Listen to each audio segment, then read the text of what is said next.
All right. How should we start this episode? Anyone got any ideas? Did somebody have an idea last week? And then they were going to do it this week? I What's a forgot. 1980s thing? Brandon, sing. What's that song you sing for every Decades episode? 1985. You can actually sing it for this one because it's not. It's not an 80s song. Yeah, go for it. Sing it. No, I don't. Do it. I'm embarrassed. Brandon, I No. thought you had the voice of an angel. Yeah, come on. The wind, Uh-huh. it rains. I don't know this song. That was. It's amazing. Are you crying? He's weeping. Dude, I am literally going to become an actor. Literally. Literally. Damn. Give me lines. I will be an actor. What? Where's this coming from? Give me lines. Give me lines. What's my line? Line? I can be British. You wanna be yeah. British? Can you be British this episode? Hoity-toity. What? In what world? what fucking world? Hello. Can you introduce the podcast as Austin Powers. Introduce them as Austin Powers? Do it. Hello, everyone. This is Austin Powers. Welcome to the next episode of the Stacked The next Podcast. episode. What about this episode? of the Stacked Podcast. Oi. Oi. Oi. All right, yeah. Bogalicious, baby. He's not an 80s fellow. He's a 60s fellow. I don't know Yeah, why I did that. shit, we should have saved it for the 60s episode. Because today, we are back with the Decade series doing the 80s movies. And for that, we had to bring back a guest. Huh? One of the biggest 80s aficionados we know. That's right, Joey Jordan. You are back from Twist Movies. Come on and talk 80s movies. Welcome back, Joey. How's it going, man? Dude, it feels so good to be back on the podcast talking about easily my favorite decade of film pop culture ever. Yeah, super excited to be here. And yeah, Ethan, let's get into this. It's fucking good. And of course, as always, Chris and Brandon are here. Fellas, how goes it? Yeah. I am fantastic. Yeah, we could tell by the intro. Chris, you seem a little tired. You know, I think you've been pretty busy, haven't you? Yeah, it's been a crazy week of set and just work and all that. So, yeah, man, it's been nuts. But back on the pod. I feel like a lot of us are gonna be a little drained these next few episodes, just because like we're all getting to the end, you know. Yeah. Of thesis and productions and everything like that. So, bear with us, folks, as if we seem a little tired. That's because like real life is hard right now. It's taking over our lives, but we still leave out some time to come here on the podcast and talk 80s movies. Now, before we get into the topic, I want to ask everyone, like, usually with these decades films, we sort of set some parameters of what we believe is like an essential for a movie of this decade. And I want to start with you, Joey. Like, what do you think is essential for like one of the most significant 80s movies? Like, how did you determine that, you know? Right. So, I'm actually glad you're asking this because when I was about to come on the episode, I was really thinking about my picks and what would actually make like the best 80s marathon. And what I determined was these films that I have selected today very much encapsulate the decade. It's almost like little time capsules of what pop culture was like then. There are some great 80s movies out there, like fantastic films, but they're not necessarily 80s films. These are the kind of movies when I'm watching them, I feel like I just got in the DeLorean, went to 88, went back in time, and I'm in the 80s with these people just living it up. So I wanted to really go all out with like the whole 80s aesthetic with these picks. So that's kind of where I'm coming from into this episode. Hell yeah. Brandon, what about you? What was your thought process? Well, honestly, when I look at the 1980s, I look at entertainment. You know, there are a lot of films in the 80s that have been entertained by as well as like emotionally invested in. And much like our other decades films, I mean, we weren't around for the 90s for the most part. We were there for a year. But much like all the other decades, you know, that we're going to do, we're not going to be alive for them. So why not find films that are both important as well as good for like that decade? Or like Joey said, like what kind of captures the 80s in a nutshell? So for me, it's a film that was made in the 80s and that probably takes place in the 80s. That's what defines 80s to me. That makes sense. Chris, what about you? Yeah, for me, I kind of wanted to I didn't really like focus distinctly on like the aesthetic or the feeling of the 80s as much as I think Joey and Brandon might have. For me, like the way that I kind of approached it was I wanted to encapsulate, like, of course I'm trying to encapsulate the 1980s, but like kind of go for a wider net of what the 1980s was like. Yeah, I think like there's definitely like a 1980s like kind of aesthetic and feeling that I think a lot of people like kind of attribute with that time.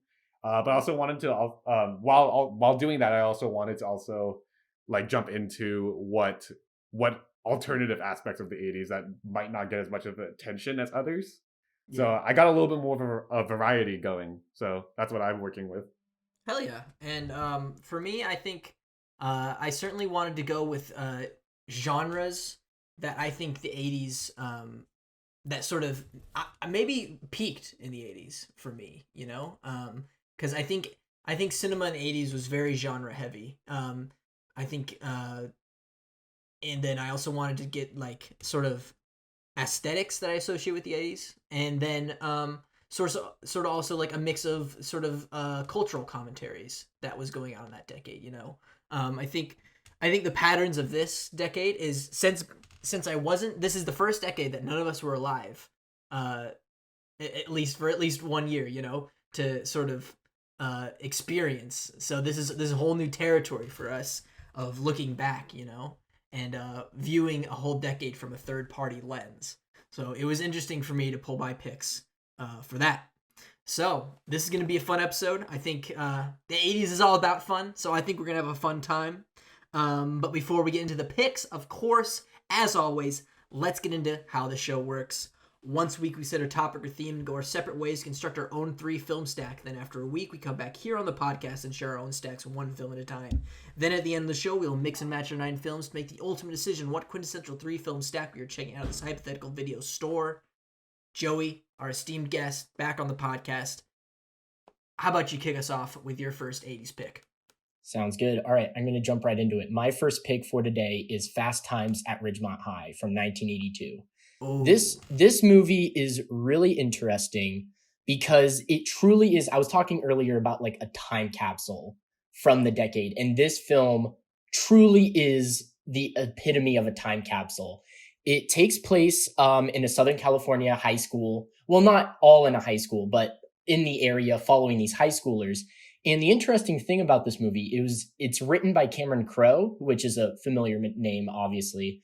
And right. When he wrote a book and then he wrote the screenplay. And what he did, he actually went undercover into a high school when he was like in his 20s and like observed like his surroundings and the characters that he would see there. And he crafted this movie based off of that. And I think that's part of the reason why this movie is so special. I think it truly is the characters. The performances in the film feel so real. And there's so many like big names that got their start in this movie, like Sean Penn, Jennifer Jason Leigh, Nick Cage. This was his first on-screen appearance. Yes, but he's credited as Nicholas Coppola. He didn't even adopt Cage yet when he was in this. And then Forrest Whitaker's in this. It's directed by Amy Heckerling, who would go on to make one of the Vacation movies and Clueless. So it really was like a starting off point for so many big players in Hollywood. But outside of that, it really captures the decade. It has an awesome soundtrack filled with songs that were popular at the time. And it really just captures like Southern California teen culture in 1982. So my first pick of the day is Fast Times at Ridgemont High. That is a good pick. Unfortunately, I have not seen this movie. I've seen like this is a movie where I've seen a shitload of clips for it, but I still can't piece together what I've seen from the movie. So I know about Spicoli. You know, he is an iconic '80s character, of Oh yeah. course, and I know about the pizza scene in Class. You know, and I totally get that. Like this does sort of capture like the youth of this decade. You know, of the high school life. You know, you sort of see that. It's funny that Amy Heckerling sort of did that again with the '90s with Clueless. You know, Oh yeah. um, but yeah, from what I've seen, this movie looks like a fun time, good high school comedy. Brandon, have you seen this? I have. What do you think? Well, I kind of went in expecting it to be this raunchy teen sex comedy, and yes, like there are elements of that in it, but honestly, I was surprised by it because it feels like it's not like a 90. I know it's an 80s movie, right? But it doesn't feel like the 90s sex comedy that we would come to get. And I thought that this was like that first step towards it. And on it, I was really, really impressed with the seriousness given to high school characters because it didn't really talk down to them in a sense. Like, I think the subplot with Jennifer Jason Leigh is probably one of the most poignant subplots in comedy. It has to do with her like kind of discovering her own sexuality and like figuring out when she wants to have sex, and like when it happens it's not really like that great, and I think that's really like important for any teenager to go through and watch. um but not only that, I feel like the characters in the film are very real. So I mean, I think it's a really good movie. The comedy's good. Sean Penn is like definitely the standout in terms of that stuff. But even his subplot, which is um a slacker learning to care about school or learning to care about changing and growing up, it's a really poignant, surprising story. Right on. Chris, have you heard about this movie? Have you seen it? No, I haven't. I saw on Letterboxd that Joey and Tori watched this pretty recently, and just from like hearing what you guys said about it, and also just like, like looking like googling it just now, it reminds me a lot, at least in its look and like the way it like its images seem to make me feel. It's like reminds me a lot of like those kind of 1980s like down to earth, very like teenagers in high school kind of feeling, like Breakfast Club or Ferris Bueller's Day Off kind of thing. I don't know if there's like a larger twist on this film in the kind of way Ferris Bueller is. But yeah, I mean, it sounds like a very like based on like everything you've described, and like the image on Letterboxd is like it's the most 1980s looking people ever, and like yeah, I would agree. Like this does look like a great encapsulation of what that period of time was like in America. Well, all right. Well, what a fantastic pick to kick off this episode. Iconic '80s movie, and I'm gonna go next with my first pick. Also a pretty iconic '80s movie. I think the '80s has been defined as a decade for over-the-top action movies. Sort of this is where characters like Schwarzenegger and Sylvester Stallone sort of went over the top in their action movies and sort of became iconic brands. But I'm gonna go with I think a rather subversive iconic '80s movie, directed by Paul Verhoeven. It's one of my favorite films of all time. It is RoboCop, 1987's RoboCop. Now, the reason why I love this film so much is even though it's called RoboCop, it is very much an ACAB movie if you view it with today's lens, because the development, the story of RoboCop is realizing that the police force is corrupt and he quits being a cop.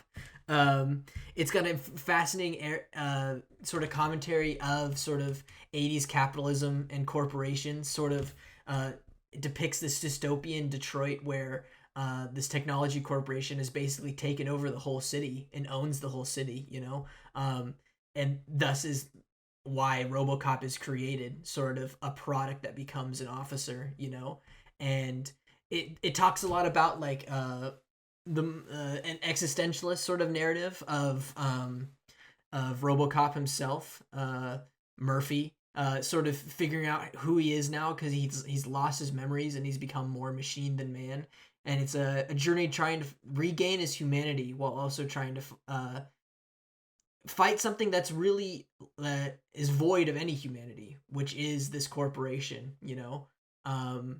And yeah, I love this film. I think Paul Verhoeven has quite an eye for action directing, but also satire. You know, this movie is mixed in with like newsreels and commercials, sort of satirizing sort of how commodified everything became in the 80s, you know, during the Ronald Reagan era.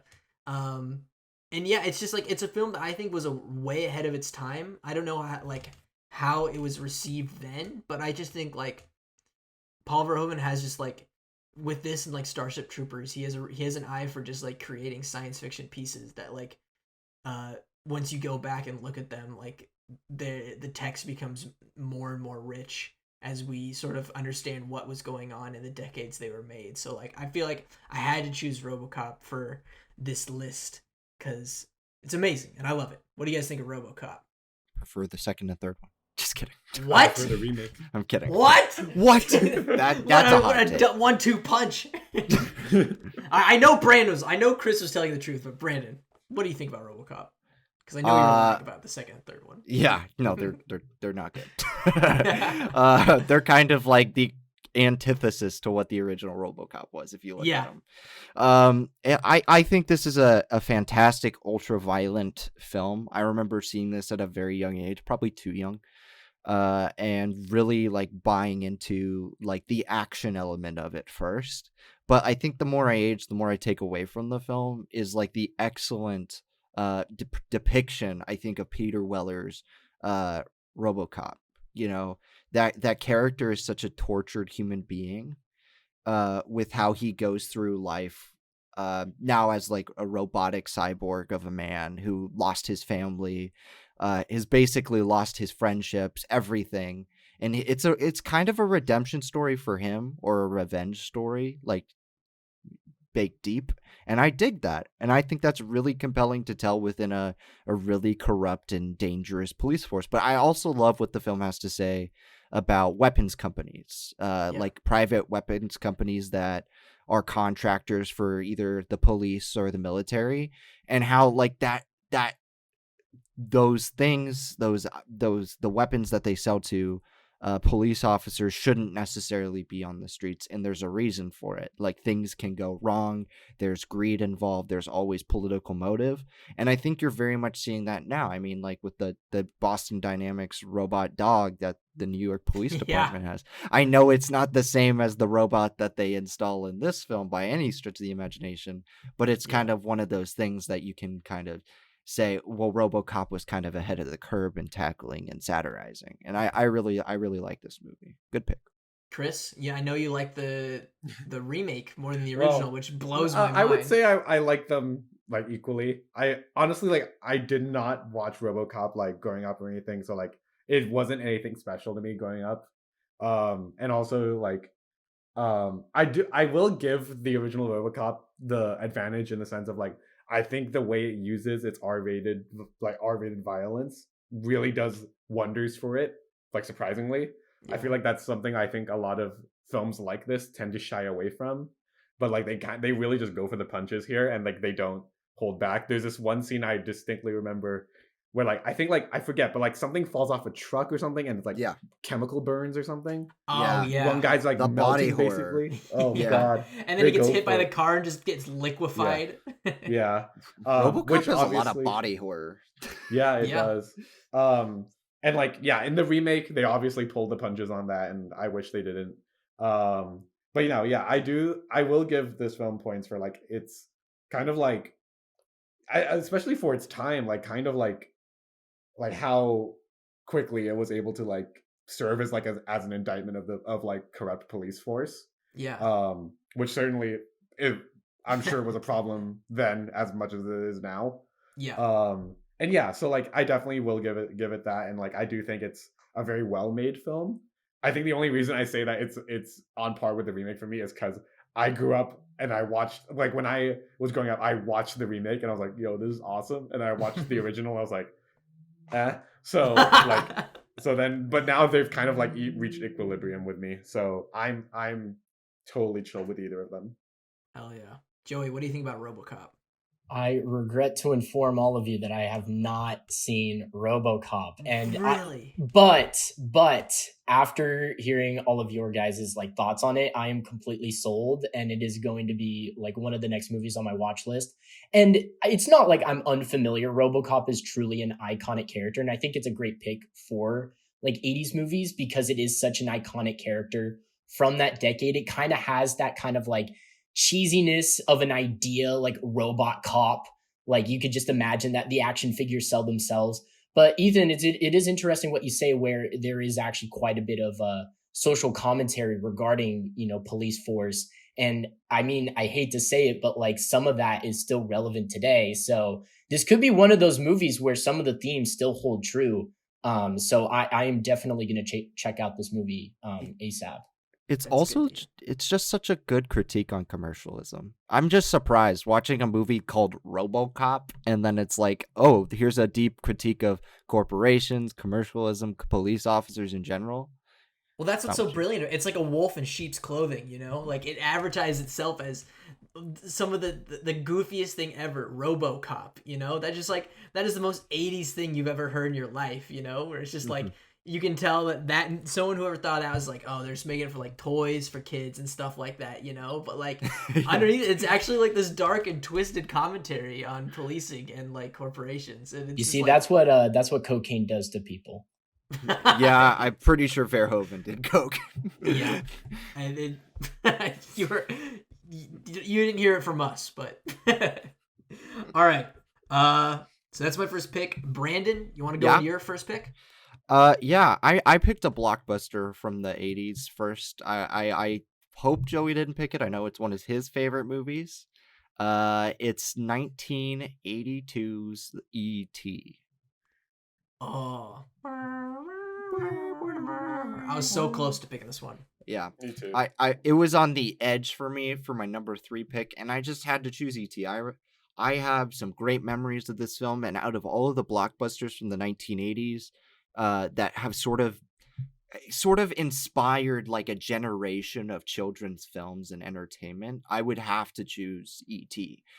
Spielberg's direction here is truly magical. The way he captures a relationship between a very good like puppet and a kid, it's terrific. Like I've never seen anything like that relationship on screen between something that is very artificial and something that is very organic. They make both Yeah. feel organic. And I think it's terrific. I think the story is great. E.T. and Elliot's relationship carries the film. But also there's, upon rewatch of this film, there is a very great subplot about the mom and her relationship with Elliot and her kids. Like when you're a kid, you're not really picking up on that stuff. It's mostly the science fiction elements that drive the film forward. But like it's surprisingly poignant family film that actually cares about the family dynamics and relationship between its characters.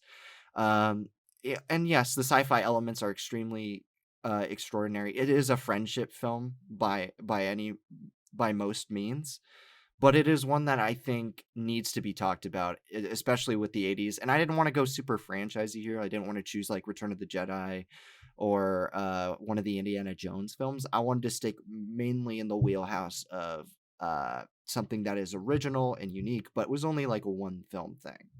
But yeah, E.T.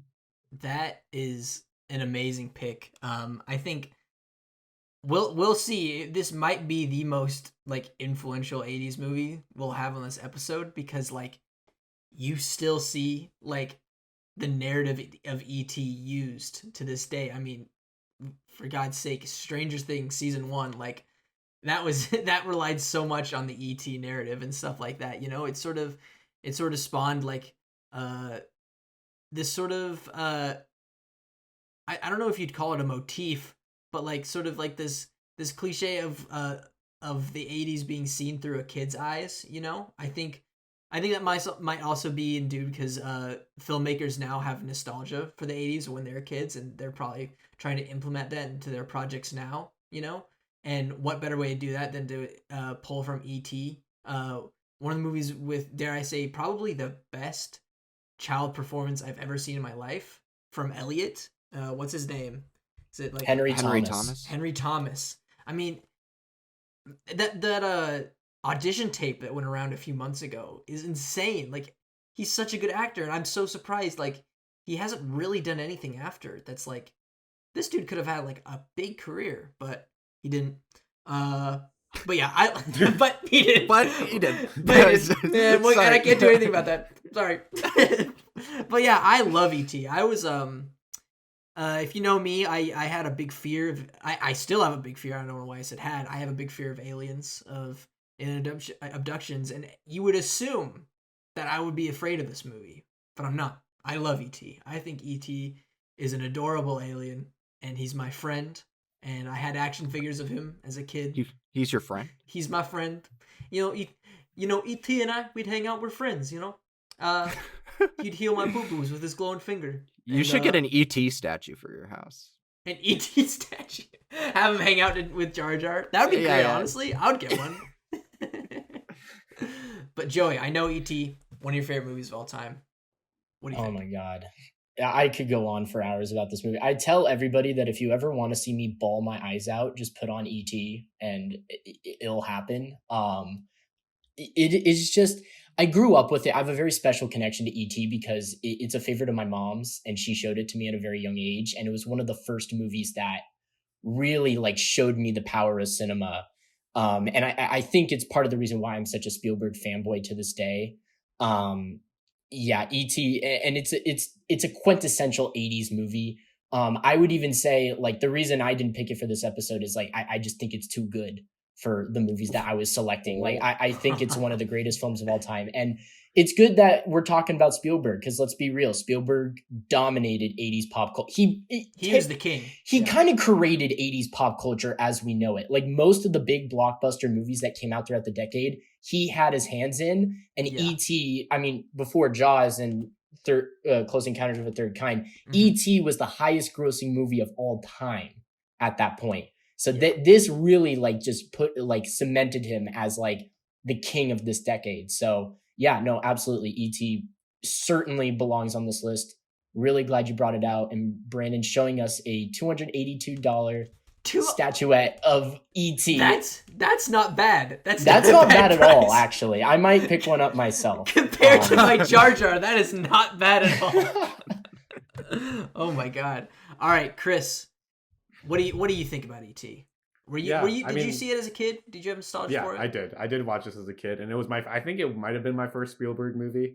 Yeah, like you guys nailed it. The most heartwarming, tender, genuine, like just such a sense of like wonderment in this movie, and something about like, I don't know, something about human connection and just like being friends with the alien. I don't know. There's something about that was just so pure, I guess. Yeah. The score is amazing. John Williams, always.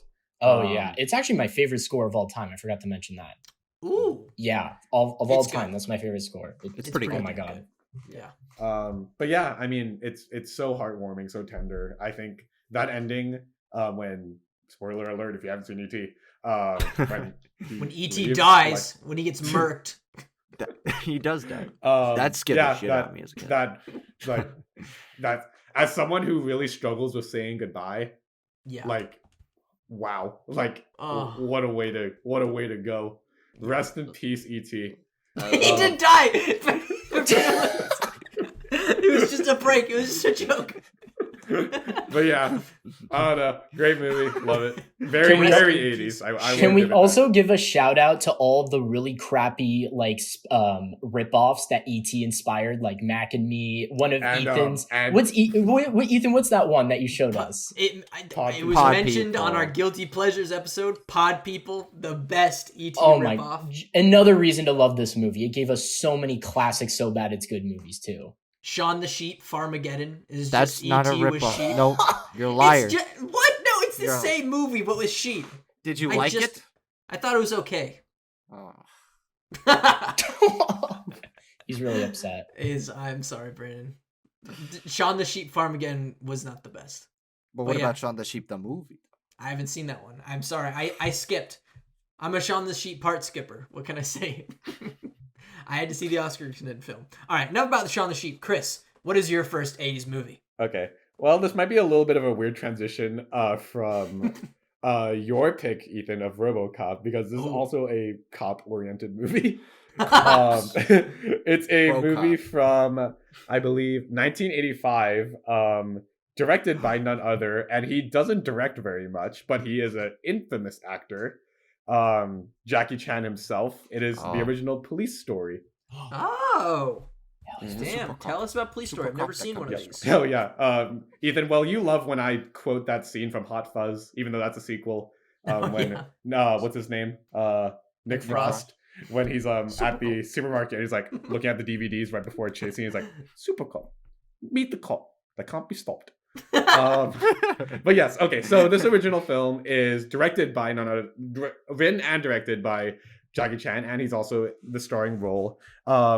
Basically, it is a very simple film in its plot. It's basically your classic cop oriented film. It's about a police officer who is framed for a crime that he did not commit when he blah blah blah, and he must clear his name and at the same time take down a ruthless crime lord in Hong Kong. You know the gist. Classic Hong Kong action film. You know how it goes. Yeah. But what really makes this film special is that it is kind of like the pioneer, at least to me, of true stunt work, and the way Jackie Chan infamously risks his life for every film he does. This was the film that put Jackie on the map for most people in Hong Kong, especially, but definitely around the world a little bit. He does some incredible shit in this movie. There are these like shanty towns on the side of a hill. They drive 8 cars through the entire town and destroy the entire town. There's a scene where he's chasing down a bus, but obviously he can't run as fast as a bus. But right as he gets close, he grabs an umbrella and uses the hook of the end of the umbrella to like sled himself on. Yeah. The end of the film is one of his most infamous stunts, where he jumps off a pole in a mall and he slides down the pole, but he has no protection on his hands. The thing is electrified, and he takes the entire thing down and crashes through glass onto no padding at the bottom. I am amazed he hasn't died yet. Frankly, Yeah. I think like it's a little reckless, but like I give him props for really committing. I think Tom Cruise could actually learn a thing or two from this guy. I'm not gonna lie, but yeah, I think this is a fantastic film. It doesn't pull any punches, and every single one of its set pieces like leads beautifully into the other. The entire film relies perfectly on action. There is very little if any kind of exposition throughout. It kind of reminds me of Mad Max in that way. And yeah, I think it's really just like you have these beautiful action sequences that are filmed perfectly.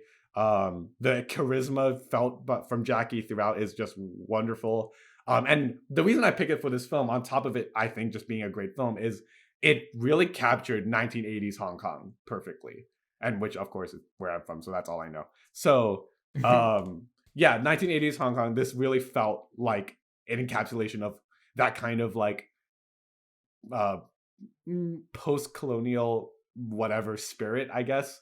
I don't know, it really just felt super I don't know, it just feels like really homey to me, and like 1980s as well. This is the like where I think a lot of you guys might have like say I don't know, say Breakfast Club kind of vibes when you think of 80s. I think of Police Story. So that's why I picked this movie. I don't suppose you guys have seen any of these movies? I haven't, but it's on There's- HBO Max, which is exciting because There's 7. There's 7. Yeah, but I only consider the first 3 canon.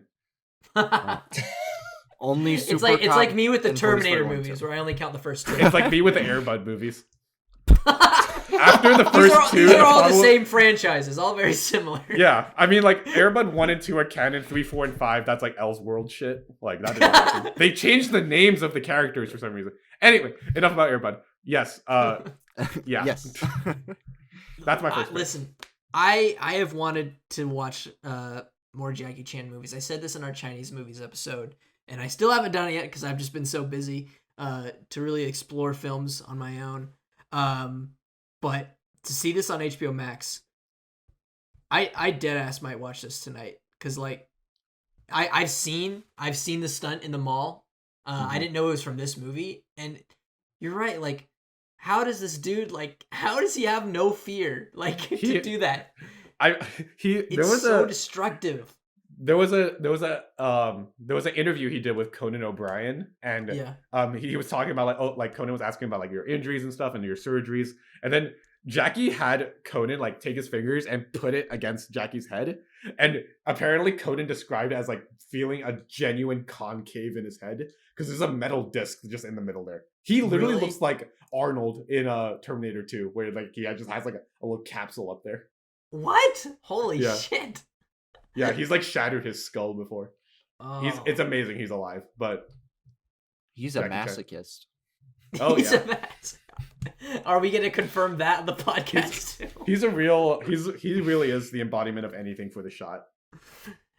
Joey, have you seen any of the works of Jackie Chan or Police Story? What do you think about old Jackie? Oh, well, of course I'm familiar with Jackie Chan, and Chris has talked to me so much about the Police Story movies, and I'm glad you brought this up because this means that my Christmas gift to you was a success. Last Christmas I got Chris the Criterion Blu-rays of Police Stories 1 and 2, and when I gave it to him, I think he was just like caught off guard or something because he seemed like really underwhelmed. And I like got really worried that I got the wrong Jackie Chan movie. I see, Chris. Anyway, but then later, Chris was like, no, I really like, no, I appreciate it. So now I'm glad you're bringing it up again, knowing that I did good last Christmas. But yeah, no, I've seen so many. Chris, I think you've shown me scenes from this movie before when we're just like sitting around doing nothing, watching movie scenes. And you know what? I think it's about time that we just sit down and watch the whole thing. So obviously Jackie Chan is like an iconic figure in pop culture. So I'm glad that he's, we're highlighting, he kind of got his start in the 80s and, so technically he's a huge player from the 80s. And yeah, so I'm really happy we're talking about this. That's right. Brandon, what do you think? I don't know. I haven't seen this movie. I've only seen Spy Next Door, Kung Fu Panda 1, 2, 3. Yeah, I haven't seen any of his Hong Kong action films, but I need to. Chris will watch them. Yeah, it's on. I put it on my list for movies to watch together. So yes, alrighty. Well, then maybe I might save that for a movie night. I don't know. We'll see. Ooh. All right. Well, let's get into the second round here, Joey, with your second 80s movie. Okay, so I'm doing another teen movie, but I think it's appropriate because teen movies were so prevalent throughout the 80s and they're a huge part of cinematic pop culture from that decade. So my second one is from the iconic 80s director John Hughes, and it is Ferris Bueller's Day Off. I feel like you can't do 80s movies without talking about Ferris Bueller. It is absolutely iconic, one of the best comedies of all time. For like the 1 in like billion people who don't know this movie, it's a story about this teenager, the super slick teenager played by Matthew Broderick, who just decides to play sick and take a day off of school, and he and his girlfriend and his best friend have a fun day out in the city and learn some things about life. And that's really the movie, and it is so much fun from start to finish. Iconic fun. Brandon. But it is an absolute blast. It's one of those movies that it's such a comfort movie. You could put it on whenever, and it's always a guaranteed good time. It's a crowd pleaser. The parade scene where Ferris sings Twist and Shout on the Chicago streets is absolutely iconic. And also just like going more into like the cinematic aspects of it. Yeah, honestly, I would argue it's one of the best edited films ever made. The original cut of the movie was 2.5 hours, and they got it down to 1 hour, 40 minutes, and it flies by. The pacing's impeccable. So Ferris Bueller's Day Off, I got to throw it on here. So that's my second pick for the night. Yeah. Brandon, what do you think about Ferris? I'm in it. I was waiting for that. Cameron. Cameron, Brandon Winchester as Cameron. Well, as a co-star of the movie, like tell us about like the process of creating this work. Matthew and I, we got along on set. That's all he has to say about his experience making one of the most iconic movies of all time. Matthew and I, we're pretty good friends. In all seriousness, like that's like people like they're always like, you look like Alan Ruck, and I'm like, that's a weird one, but thank you. I love the movie as a whole. I honestly, bad influence. Telling you to skip school. What the heck? Stay in school. Come on. Lame. No, Narc. no. Narc. I think Ferris Bueller's it's a good film. It's one of my least favorite John Hughes, actually. I would What? have to say. Yeah. I Boo. like it as a film, but like the comedy doesn't really work for me, except for the stuff with the principal like trying to figure. It's like a very sitcom-esque thing where like somebody skips school and somebody else tries to find out like that they skip school and they're trying to confirm it. And like that stuff is good, but when it comes to like the actual like chemistry and stuff between the friends, I didn't really buy into it all that much. And I liked the film a lot. You gave this movie 4 stars. What are you I talking like the about? film a lot because of the what it evokes, you know. And Mhm. I love the ending of the film in particular. Like I think the ending is terrific. How Cameron and Ferris, their kind of relationship, comes to a head at the end. Because you know, Ferris is pushing Cameron the whole movie, and you know, you can make the argument that Ferris actually isn't the main character and that it's actually Cameron. But He's not. Cameron's the protagonist of the movie. yeah, Yeah, you would argue that, so you can get those. What? You can get those royalties up. Give Yeah, me the I know what you're trying to do. listen, I Yeah, talked this is to my actually agent. my movie. Remember when I said I'm going to become an actor? It's just I'm Alan Rock. That's it. No, but it's a good film. I just have issues with it. Chris, what do you think about Ferris Bueller? I adore this film. This is like, how do I put this? Okay, I guess this is such a stupid reference. Joe, you know how you and I love that line from the first Rush Hour where Jackie says, Beach Boys, great American music. Yep, you have to do That's that how one I for feel me. for Ferris Bueller as a great American movie. I genuinely really yeah. think this is like a quintessential American film. It really does like kind of embody a lot of what I, at least like way back when, and even a little bit now, like what I imagine when I think like a classic American film. Like this is this encapsulates a lot of what that means to me. And yeah, I think it's great. I think it's a very like fun loving and optimistic film. I love the way it twists the genre. You know, the whole, I think this might have been my first breaking fourth wall experience, watching this as a kid, other than maybe when like Dora talks to the screen or some shit in that, like if that counts. But like, yeah, yeah, I think this is fantastic. I really love it. It's, and like you said, Joey, it's one of the most like tightly edited films. It does fly by. It is a very much a crowd pleasing film. Yeah, man, I think it's a lot of fun. It's just classic, and like that's kind of what we're going for with the 80s. I feel like the classic 80s. Then yeah, absolutely. I see this fits the bill. Absolutely. I think it's a required viewing for any high schooler. I think like, I man, just remember sick days like that. That shit's crazy. Like, And this movie is like the perfect sick day movie. I had the second dose of the vaccine the other day. I was having a sick day, threw this on, and it makes you feel better. It literally does. It cures illness. that is amazing.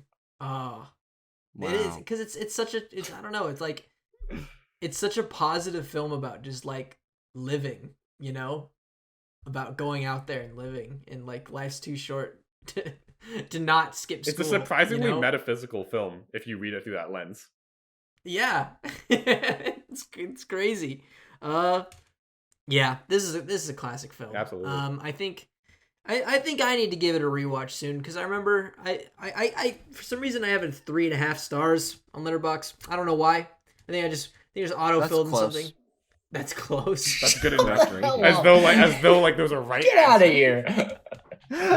Who let this guy on the podcast? Good try. Never Ethan. mind, Try harder Brandon. next time. I need to give Yes. this film a rewatch, because I love the music.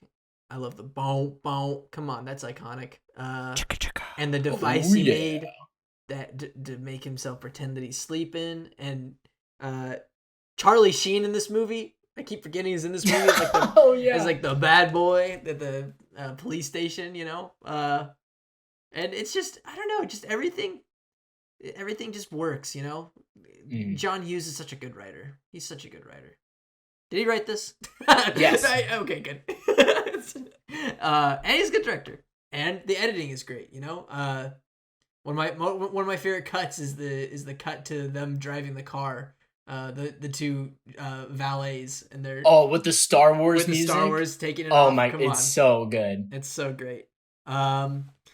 Okay, so my next pick. Everyone, bear with me. Bear with me here. No one has seen this film before. All right. No one who's Just probably you, not another human being. No one. right, No, I don't that's think fine. anyone who is listening to this podcast has ever seen this film before. I would be shocked. I'm picking an anime. Let me weeb out for a second. I think the 80s and 90s are quintessential decades for anime, and I could have gone with a lot of great picks. Unfortunately, we used some of our best picks in the Ghibli episode. You know, I could have done My Neighbor Totoro, or I could have done Akira. Grave of Fireflies as well would have yeah. been. On. Grave of the Fireflies was on there as well. Yeah, but I'm going with an underrated pick. So one of my favorite anime series of the 80s that I think captures sort of the liveliness and in the 80s comedy is this anime called Urusei Yatsura. It's kind of like, imagine the show Mork and Mindy, but as an anime, you know? It's about this dude, this high school boy who sort of, these Oni, these Japanese gods, they're sort of portrayed as space aliens in this movie, and they're coming to invade. And it is in some like turn of events, the Oni princess, her name is Lum.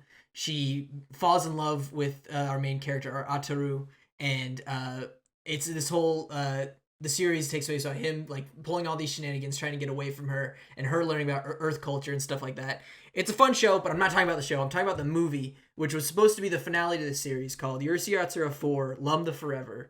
And this is an incredibly film that deals with the subconscious and with the idea of fictional characters as commodities. I think it does a great commentary on 80s icons. I think because this was one of the first popularized anime, and the character of Lum has become so iconic. There's like statues of her all throughout Japan and stuff like that. This movie deals with like she disappears one day, and all the characters who love her and stuff, it tackles all their trauma in a very metaphysical way, where dreams and reality start sort of intertwining and stuff like that. And this film has sparked a lot of controversy and debate in the very small community of people who know this anime, but I think it's very spectacular in how it treats this character of Lum as sort of like we've been talking a lot about iconography in 80s culture, you know, and this film sort of teaches you how to be responsible about falling in love with something that's iconic as a fictional character like this, you know. And I sort of think it's ahead of its time, and how like people often talk about how nostalgia can can be a bad thing sometimes, you know, and it can take advantage of us. And I think that's what this film plays with. But another reason why I picked this film is because this series is also like the biggest influence on sort of the city pop movement, which is like Japanese 80s pop, which is one of my favorite genres, and which has become revitalized through future funk, where DJs today are taking those songs and remixing them and making them even better. I'm talking artists like Inglewood and Young Bae, some of my favorite artists out there. And yeah, it's just what I personally think of when I think of the 80s. And I know nobody else knows about this, so I just wanted to throw in this pick. It's definitely not going to make the final stack, but I thought I'd share just some little history of another facet of the 80s decade from another country. So there we go. There's my rant. What do you guys think about that, huh? Ethan, we got a double stack on our head now. Yes! But no, I think you made a good point. I think like you are definitely my vessel for like being exposed to like anime and that, because like I think it's just because I grew up like way too American to really dip my toes into anime at a young age.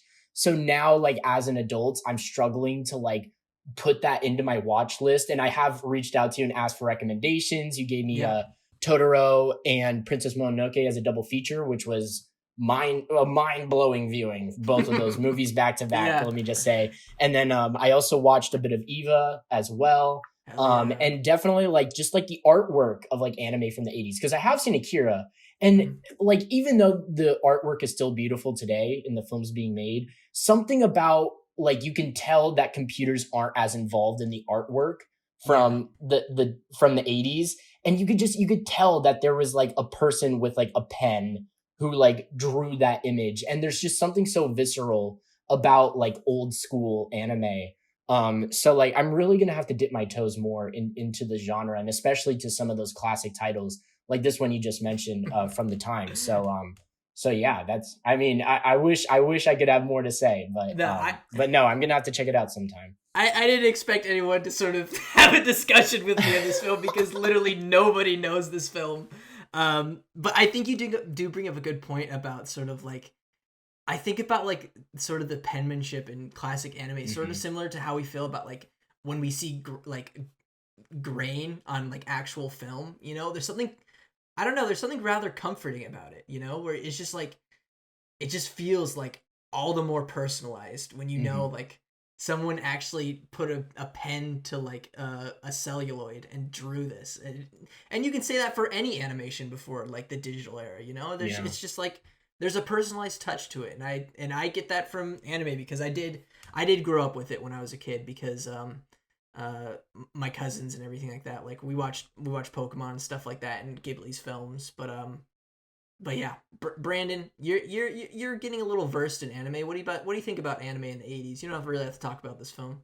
Despicable. No, just kidding. No, it's despicable you choose a film that we have not seen. No, just kidding. I'm kidding. Anime is an art style that is, I can understand why people have difficulties getting into. Personally, I wasn't raised on any form of anime. I think my sister, sorry, Cassie, you're kind of to blame because whenever I tried to watch something like an Avatar, and I know Avatar's not an anime, but like it is very much like in that similar art style and blend. It's just a Western look at it. She would be like, no. I was like, oh, why? Mom and Dad said you can't watch it. Like, what? Mom and Dad said I can't watch it. And so I just didn't watch it because I was like, okay, I guess they said I didn't watch it. So I didn't check with my parents, obviously. And thus, I never got to see stuff like that, except if I was at my grandma's house. So, of course, I never caught like Avatar or Pokemon from the beginning. I caught like 1 or 2 episodes here and there, right? I like to imagine that your grandma's a big weeb, and that's why like, you were able to catch that stuff when you were at her house. She's like, my grandma's like, oh yes, this Brandon, don't skip parts. Have you seen Samurai Champloo? It's a very good anime. No, but I agree with whatever you guys are saying. Even digital anime is really, really good. I think there's something unique about the art style that really works in terms of like they can do so many varied things about it, and like you don't expect it. You expect it to be like the same old. What is he doing?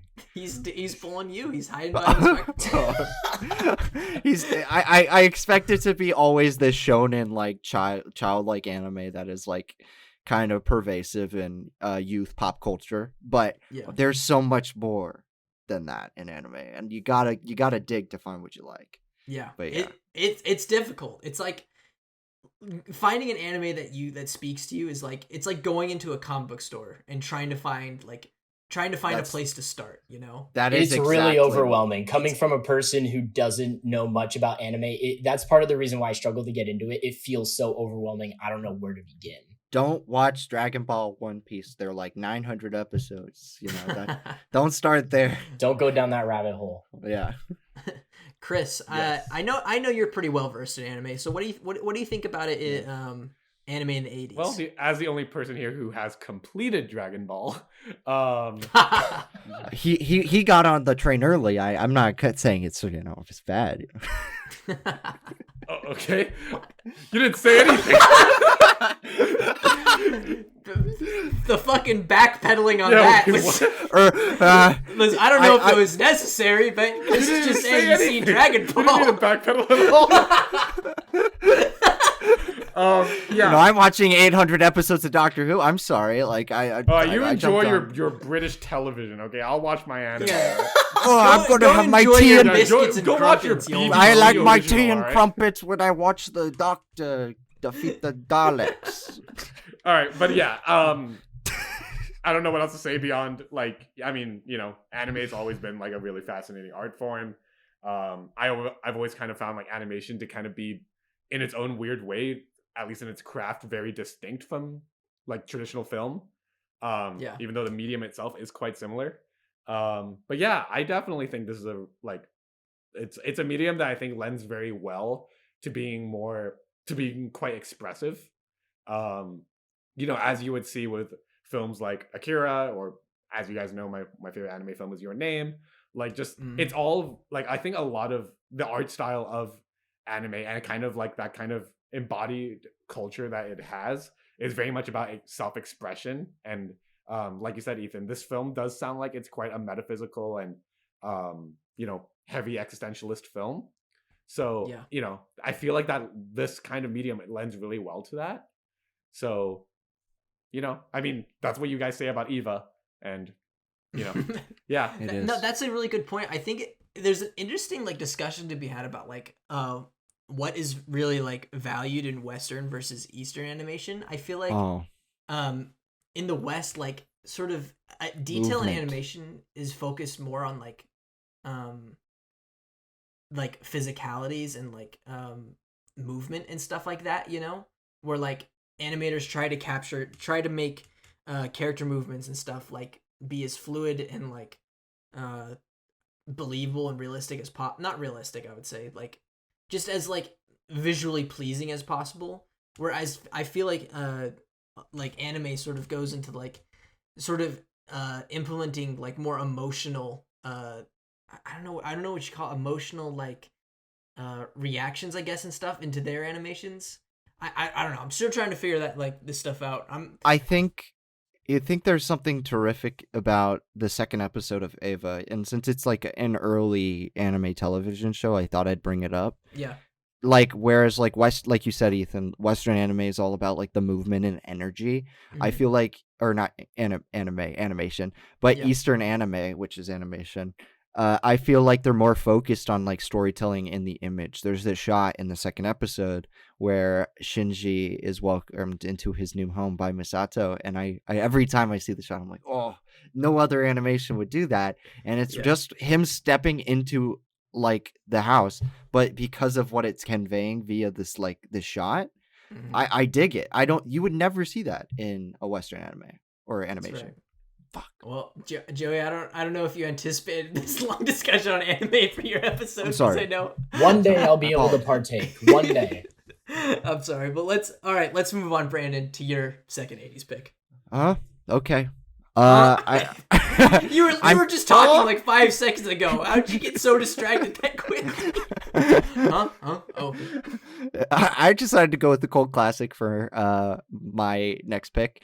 I picked 1981's Time Bandits. I don't think any of you guys have seen this film. No. I've seen half of this movie. When? I don't believe you. When? I've seen half this movie when I was a kid, and we rented the DVD cool. from Blockbuster, and it was so scratched that we couldn't finish it. Okay, well then good. I made it to Robin Hood. Well, that's I don't know if that's halfway, but okay, we'll see. Is that like a fourth of the way? Yeah, I think you're right. Okay. I've seen a portion of it. Okay, but this film, it's about a kid. All right, he's a kid who lives in a room. That's it. No. And one night he wakes up and a horse, like a medieval horse, comes out of his dresser, like freaking Narnia, right? And he's like, what happened? And he thought it was real. And to him it was real, but to his family it's fake. And he doesn't really have a good home life as is. But the next night he gets his Polaroid camera. It's the 80s. He sits up. It's like waiting for Santa Claus, and 6 dwarves come out of his closet. And he takes pictures of these six dwarves, and he scares them. But then he ends up going on a journey with them as they try and steal all of these this golden treasure throughout history and time. So you go back to the French days, you go back to Robin Hood's days, like what Ethan said, and it's an extremely fun and entertaining film. It's a time travel film. I'm obviously partial to that. I think it's really fun in the way that like these characters interact with historical figures, and it's a great comedy as well as like a very kind of sadistic and dark twisted tale. Like it's like a fairy tale almost in the way it's depicting this journey for these characters. It's like the ultimate good versus evil battle by the end. And I don't want to spoil the film, but like there's like a literal concept of good versus evil. Like there's a character like named Evil who they go up against at the end, and it's Is there a character amazing. named Good? No, it's just the boy. You just, you know, The boy. it's just the lead boy. That damn Because boy. like in film, and it's also got stuff to say about like childhood as well as being like being a misfit in your own household, which I think is rare in any film, because usually kid characters in films, they're pretty happy. Here, you're not so happy. Oh man. Okay, I can't. It's honestly been such a long time. I've seen that 1/4 of Time Bandits. But I am a big fan of Terry Gilliam. I think he is a bombastic director. You know, with all of his work on Monty Python, and then later on with films like Brazil and what you would call it, 12 Monkeys. Me and the boys. He just has a very unique style that, like, I don't know how would you describe his style, Brandon? It's like he takes his imagination and he puts it on the page. Like he takes the most incongruous topics, like medieval dwarves who are pirates and treasure hunters. Yeah. And then like he takes like space concepts and like philosophical concepts and throws it together with something that is historical and realistic. And like I think it's like a eccentric painter, you know. It's eccentric, but also sometimes like dry. Not in a bad sense, you know, like dry humor. What is British? Which is Like, that's a very British thing, you know. yeah. Yeah, it's weird. What do you guys think about Time Bandits? And has anyone here seen any other works by Terry Gilliam? I feel like I've heard the name. What else has he done? Brazil, 12 Monkeys. What's the other one, Brandon? The Adventures of Baron Munchausen, which I Munchausen. almost Yeah. Of course. And he did all the animations for, like, you know, those 2D animations in Monty Python where it's like paper cutouts and stop motion. He did Monty Python and the Holy Grail. Yeah. Okay. Yeah, I haven't seen any of his movies. Oh, okay. Yeah, I haven't seen any of that shit. Anyways. You haven't seen Monty Python and the No, I Holy haven't. Grail? I do. I've Holy heard that God. I would really like it though. I caught that.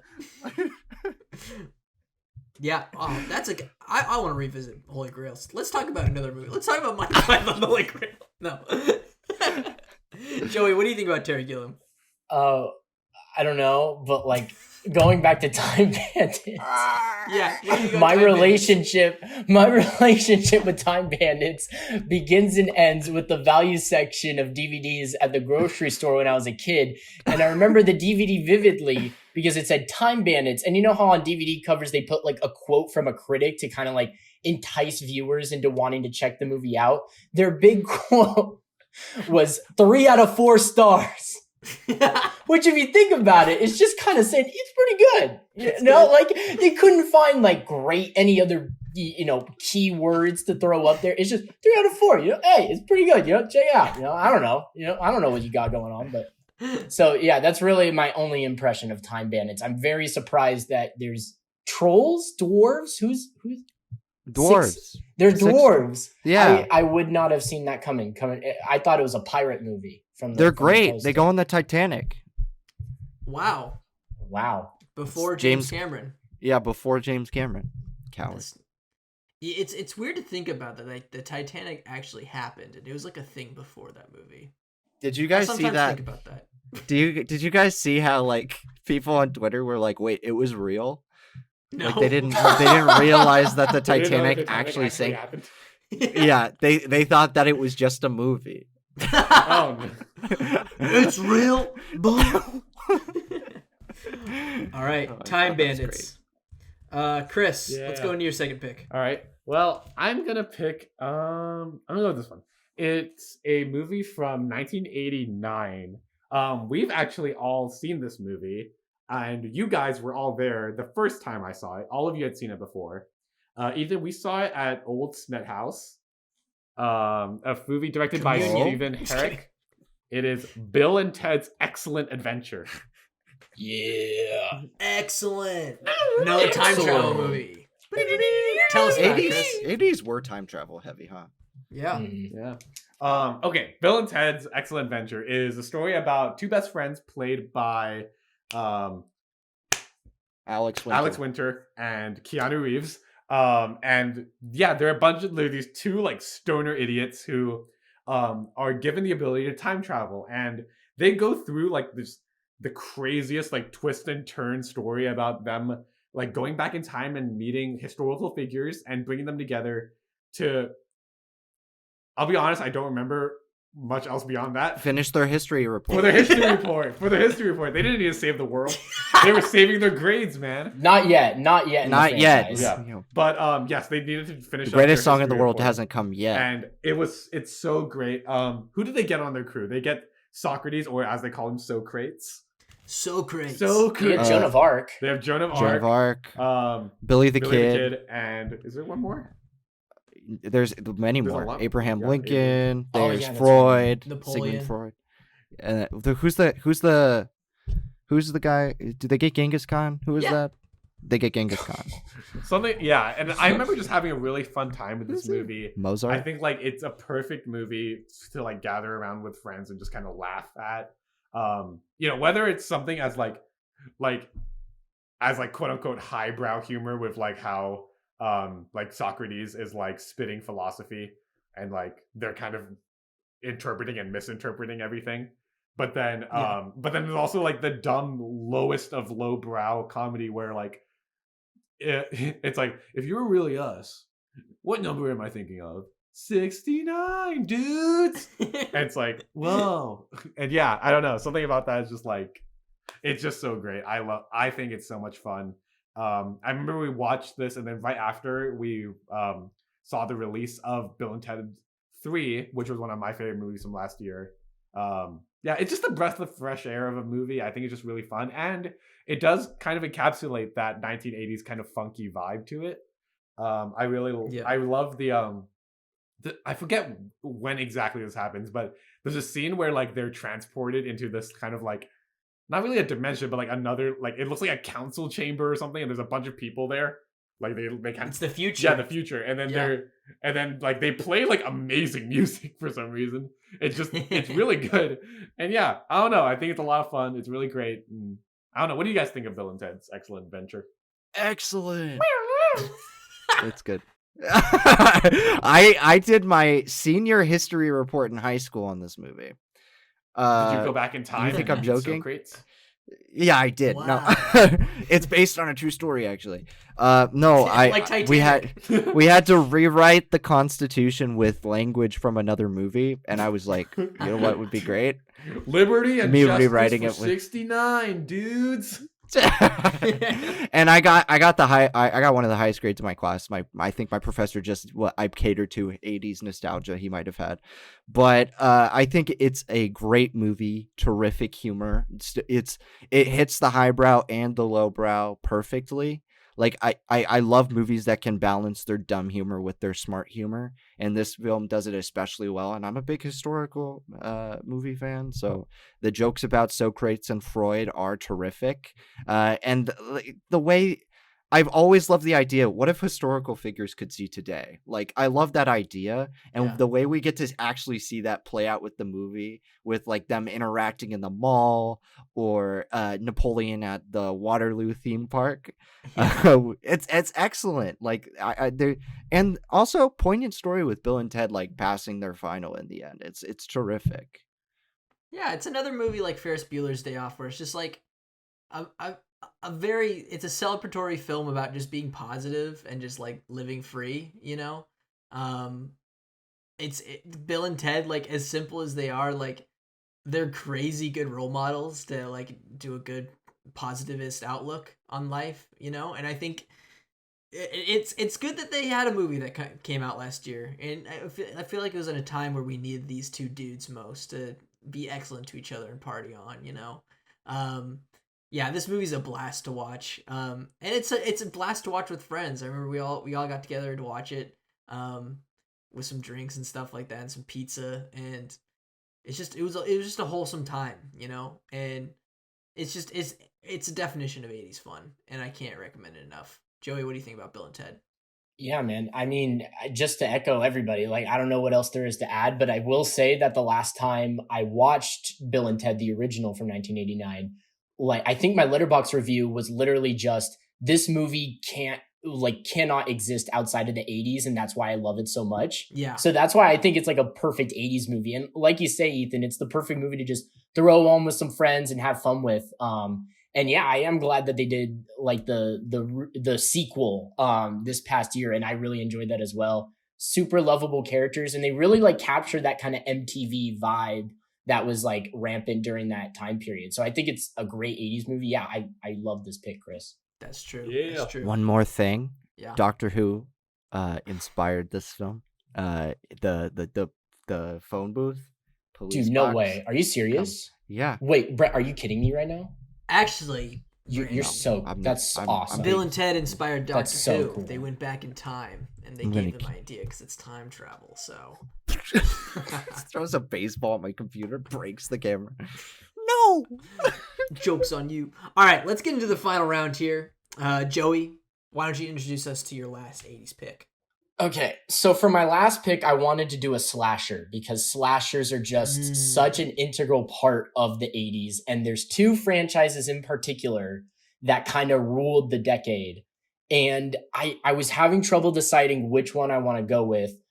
I earlier this week, I watched an installment from one, but like I have to go with the franchise that I just know more about because there's more that I can talk on. Yeah. And that's Friday the 13th, specifically Friday the 13th 6, Jason Lives, which is by far the best of the franchise. It's the only one that matters. If you haven't seen any Friday the 13th movie, you really only need to do 6 and you'll have a fun time with it. This movie is the epitome of like 80s slasher fun.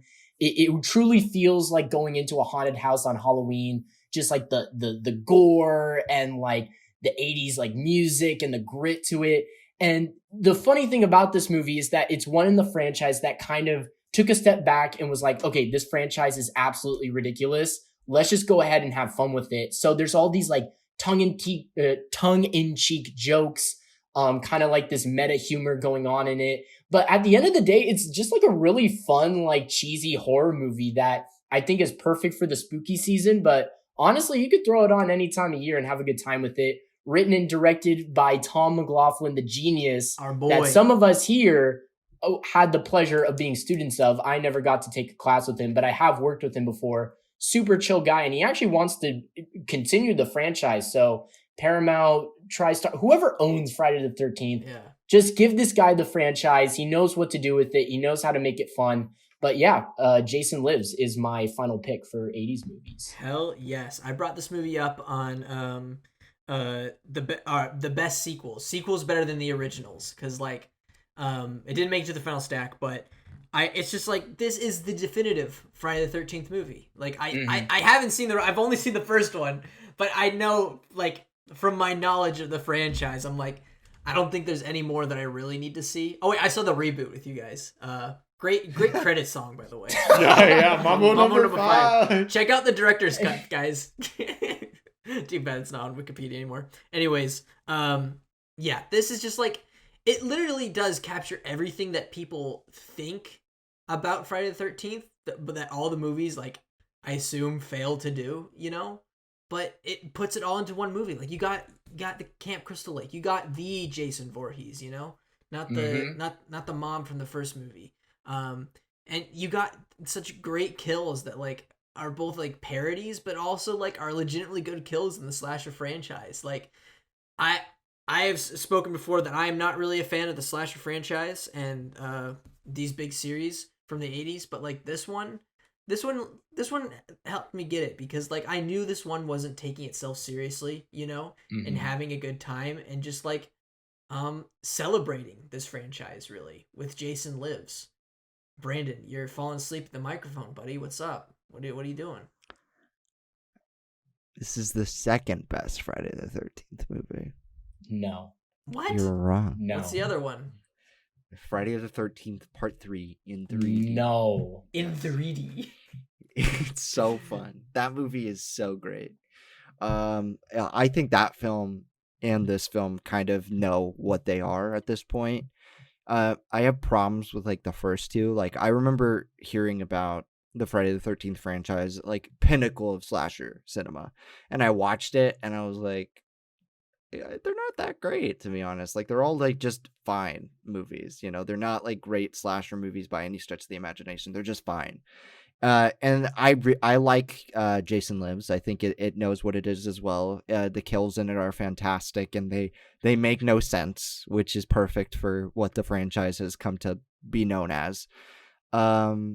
But yeah, I'm not like the biggest fan of the movie, like in terms of it being a slasher movie, but I totally get the love for it. It's very subversive. It has a big commentary on people in horror movies, like tropes.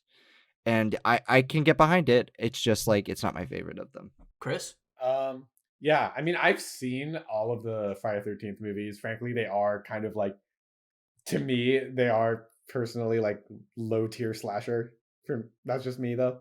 But no, Nightmare though. Nightmare's great. Come on. But you see, that was my runner up for this spot because I watched Nightmare on Elm Street for the first time earlier this week. Ooh. But I feel like I need to see the rest of the franchise before really being able to speak on its behalf. So not to diss on Nightmare on Elm Street, I just know Friday the 13th a little bit better. Yeah. But carry on, Chris. But yeah, so I've seen a bunch of them. I do think this is definitely one of the best, if not the best of the bunch. I think the only ones that come even some honestly, the first one I think kind of sucks. Yeah, it does. Yeah. But yeah, I think like this is one of the more like ones where like I think you know how like Hollywood went through this weird phase where it really wanted to make everything super dark and serious, like in like the early 2010s or something like that. Like yeah, like every remake. Yeah, it was like I guess post Dark Knight, everyone was like, let's just make everything dark. So yeah, it's your fault. It's your favorite. My bad, fault, I guess.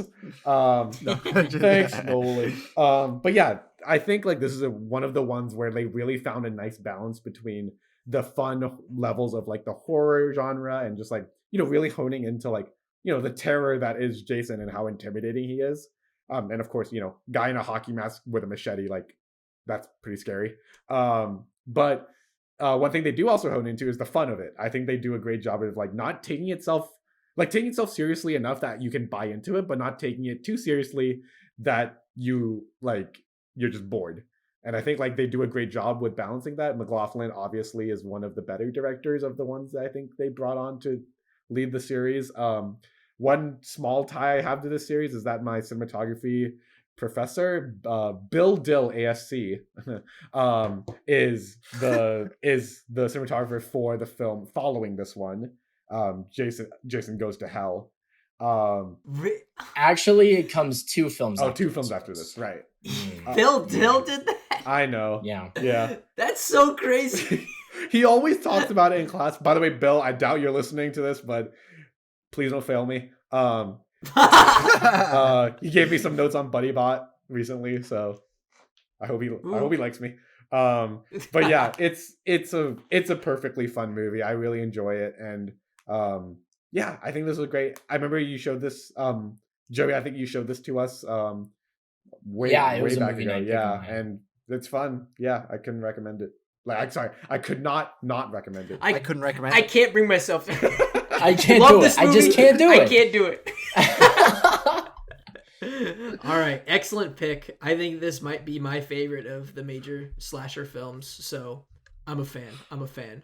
Okay, so for my last pick, I wanted to pick a film that sort of captures the 80s city life and the nightlife of the city.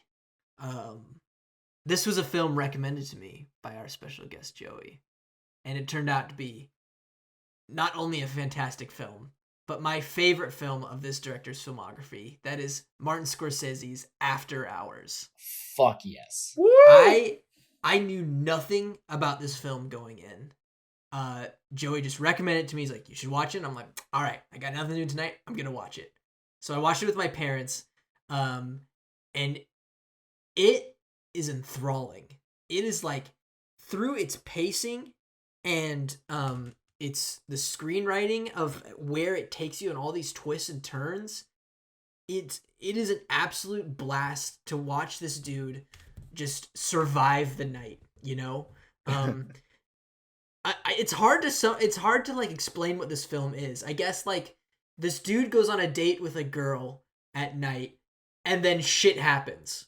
That's all. That's like all you can say. Like for anyone who wants to watch this film, shit happens, and it's the closest thing that I think I could compare it to is the films of what are the Safdies? Safdies. I almost said the Duffer Brothers.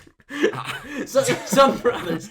I love their film. The Duffer Brothers could wish that they make a movie like this. Yeah, I agree. Because they love the 80s so much. But yeah, the Safdies, like Good Time and Uncut Gems, where it's just like, it is straight energy anxiety just on the streets of New York City. And it's just so cool to see this character go through like these unexplored corners and rooms and apartments of New York that, like, if you've ever been to New York and you look through, like, you wonder what's in there and what people are doing in there. And this film, like, it fills you in on these people's lives, and it's one of the very few films where like my attention was just completely directed towards the screen. You know, I don't think there's a single moment where this film drags.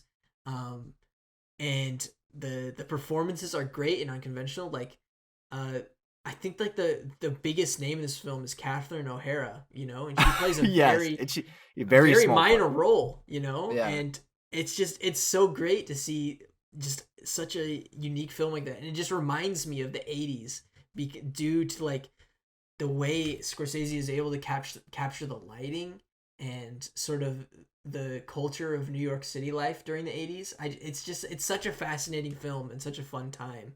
So Joey, you recommended me this film. What do you think of After Hours? Dude, After Hours, it's like I still have many films in Scorsese's filmography that I need to watch, but as of right now, it is my favorite. And even if you don't want to say it's Scorsese's best movie, I think everybody can agree it's his most underrated. This movie flies under the radar because it doesn't necessarily feel like typical Scorsese. And actually, just to my main point about this movie, a friend of mine pointed this out. Most of Scorsese's movies follow characters that are really ambitious and they're huge go-getters, every single one, even if they are immoral. But this is one of the rare times where his protagonist is directionless and really doesn't know where he's going. And that's such an interesting spin for him as a director. It's so unlike any other film he's made. And it truly is just like this. It's such an experience. It really is. This movie takes you on a ride. You have no idea where it's going to go. And by the end, you're not even entirely sure where it happened, but like enthralling is the best way to put it. Really happy. I did not expect to be talking about this movie, but After Hours is such a good pick. And I just recommend anybody go watch it. It's on Netflix right now. No, it's on Netflix and HBO Max. There you go. It's on both. So like right now is the perfect time to go check it out. After Hours, great pick. Love this one. Chris, yes. I know you are a big Scorsese fan. Yeah, I love. Yeah. Scorsese is one of my favorite directors. I think he's really talented, really great. Just has such a love for cinema. But I have not seen After Hours, and I've heard it is like a hidden gem amongst Scorsese's already incredibly accomplished body of work. You know, Wolf of Wall Street, Taxi Driver, Shutter Island, Goodfellas, The Departed, Silence, Hugo. Sure, yeah.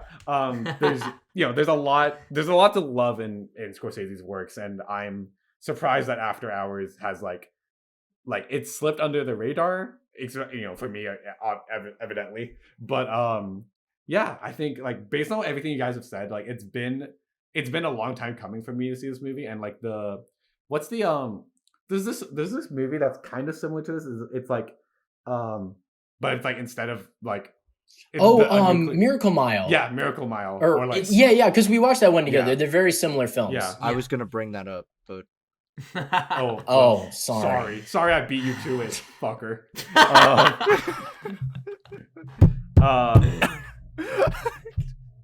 Yeah. No. Yeah, I'm sold. I guess that's all I can say.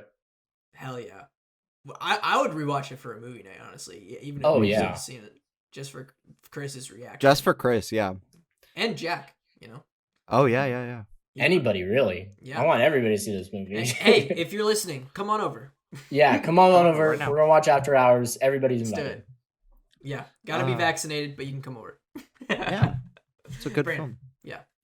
There's like, I think what's great about this film is like it's like there's a beginning point, like, and it like it follows this character the entire time. Rarely in a film do you see a protagonist like their whole journey unfold on screen, because there's always going to be cutaways to subplots, or they're not going to have the entirety of the moment to like really develop as a character. And this film really isn't necessarily about that. It's about the feeling of anxiety and like you said, directionlessness. And I think much like Miracle Mile, that keeps you enveloped in this film, because you're not focused on anything else. You're focused on this guy's chaotic night, where you do learn about many different facets of American life, or East Coast life, in this case, New York. And like the situations and misunderstandings are as hilarious as they are kind of terrifying if you're not from that area. Yeah. And I mean, one of my favorite scenes of the movie is in the bar near the end, where like they're all like hunting after him, and I'm not gonna spoil for what reason, but like it's just like this kind of fun cat and mouse game that the viewer gets to go along with, because there's so much on his plate. And I remember texting Ethan right after I finished it, and I was like, yeah, it really was like a pressure boiler of a movie, where you felt like the entire time like he was forgetting stuff and you were forgetting stuff as a viewer. Yeah. So it's like easy to see why, like, oh, like it was just a misunderstanding and like whatever. But it's so stressful in that sense that you're like, oh no, I forgot. This is going wrong. This is crazy. But that makes it even more enjoyable. After Hours is just definitely a feat. And it also has those 80s aesthetics to it that make it really work. Especially the poster. The poster just screams 80s aesthetic, neons, and I love it. Yeah. How's the score in this movie? Do you guys remember? Is it very synth heavy? I forget, because I think I remember the score, like in the score, but I forget now. Remember like if there was like an original score to it, you know. I think it's mostly just like the sounds of the city and stuff like that. I don't remember. I'm gonna have to go check that out. Yeah. All right. Well, yeah, that was my last pick. So Brandon, you want to take us in yours? Yeah, sure. Why do you do that every single time? Like, There's nothing better to do. Like it's like you're surprised, like I'm picking on you in class. You're like, huh, me? Oh. Okay. You're just trying to be dramatic, aren't you? No. I just think here's the thing. I think I need to be polite and be like, okay, yeah, sure. It's my turn. I feel like that almost sounds That's like the opposite of polite. That sounds like you're not paying attention. Me? Oh, okay. Huh? Me? All right. Go ahead. Talk about your movie. All right, I got a 1987 film. I don't know if any of you guys have seen it. It's a James L. Brooks film. It's called Broadcast News. Ah. Have you guys heard of it? Don't know it? No, we're not doing broadcast news for your thesis. You're doing network. No, I'm not. I'm doing network. But this is a great film as well. Honestly, kind of better. But I don't know why I didn't choose it for my thesis. Why did I? Could you? I don't know if it was on the list. But both films are very like invested in this idea that network television is changing, and with it, so are the people in America. It's about politicization and about it, which is why I chose it, to be honest, because it's a very important film from the 1980s. It looks at news and it's like, all right, what is ethical about being a news reporter on TV? One of my favorite things about it is there's this character in it played by William Hurt, who is basically this like first time news anchor. He's not ready for the limelight, but he does get it thrust upon him. And in that sense, like he's as a news anchor, he's not really well informed. He's a very opinionated person, and you kind of see that in the talking heads of today's cable media and network television people.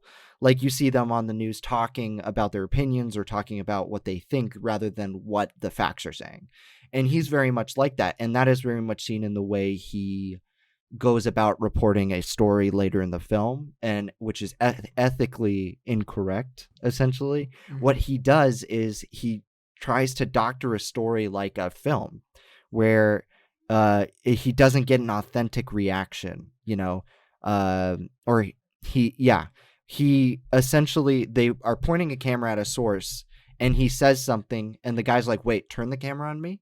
And they turn the camera on him and he's like, now tell me again. And he cries to the story to make it have this more emotive element, which in journalism is a no-no. And I think that points to this change in the media. And I think that's really terrific that it captures that. And not only that, it's a really heartwarming film about romance and connections within that environment, a work environment. And I honestly think it doesn't get enough play. This is a terrific film. It's funny, it's romantic, it's dramatic. It has something that is meaningful for the 1980s going forward. And I think it's something that everybody needs to see. Yeah. I haven't seen this film, but like we talk a lot about like things being commodified in the 80s, and I don't remember.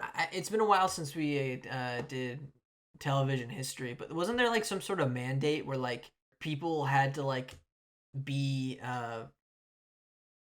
like there had to be equal sides when doing talking heads on news, and then that was taken out? Was that in the 80s?